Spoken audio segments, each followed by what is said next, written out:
In Pete Buttigieg's America, service will guarantee citizenship. Service guarantees citizenship.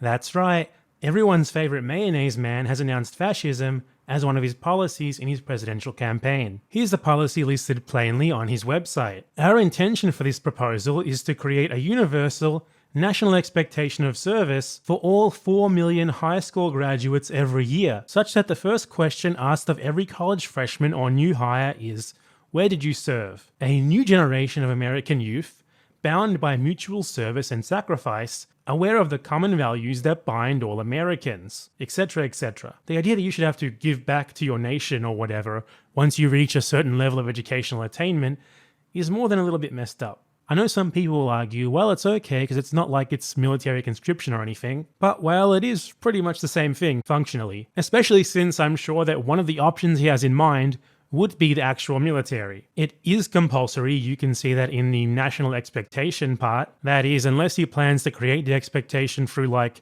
population-wide shaming, which would hardly be better. And there's plenty of countries that have compulsory service in the military or not, such as Singapore, Greece, and many others. And you know what? People doing their service in these militaries aren't exactly going to war or anything like that. They basically end up doing the same thing that you might expect someone doing some sort of national service to do. They just end up wasting a couple of years of their life that they could have spent studying, figuring out what they like and would want to do in the future, improving themselves in their professions or personally, or you know, making like free choices for themselves, rather than sitting in a barracks and performing pointless centuries-old rituals, or doing the sort of work that people could voluntarily do while being paid to do it full time. Very few people come out of it thinking, man, I sure am glad that I was forced to do that for the last 2 years. There are some nations where compulsory national service has made a tiny bit of sense in the past, like Cuba for example, which was under threat of invasion for a long time, but nowadays I really think that even those nations should be thinking about abolishing it. It's simply archaic and anti-freedom. Pete also just smothers it in nationalistic brainwashing language that really sounds like Starship Troopers. Like he's clearly calling for anyone who doesn't do this service, if that would even be an option, to be ostracized and shamed. It's outlined right there in his own words. Where you served should be the first question that anyone's asked. Just because it's not exactly the military doesn't make this okay. It doesn't matter how much you think it would benefit people.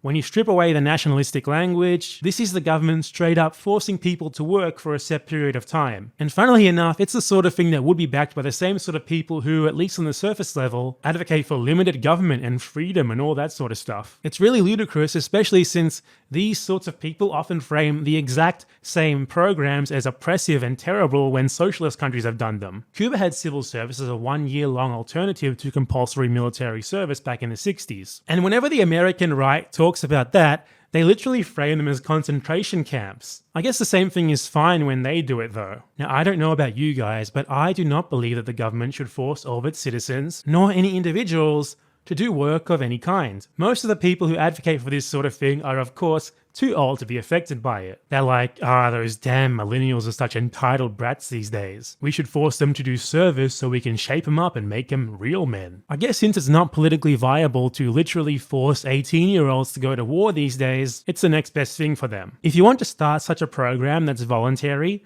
not nationalistic, and without the aim to shame the entire populace into signing up, then sure, whatever, that's not the end of the world. I'm not sure why you can't just give people permanent full-time government jobs to do whatever the people in this program would be doing. Maybe that's just too logical and sensible for these people. So yeah, if you had any doubts that former Mayor Pete leaned pretty damn right, here he is openly outlining what is an explicitly far-right policy in his policy platform. And if in some alternate universe he won the election, which will never happen in this one, and tried to pass it through the Congress and Senate, can you guess who'd be voting for it? I guarantee you right now that basically every Republican would enthusiastically vote for this. A lot more Democrats would probably vote against this than Republicans, especially the new center-left contingent. That should probably give people like Ratboy a little bit of pause. Anyway, I promise not to make any more videos about Pete the Cheat unless something that's way too hilarious or messed up happens. I'm just a bit infected with the US election brainworms right now. From watching this guy who's basically just a robot crafted by billionaires,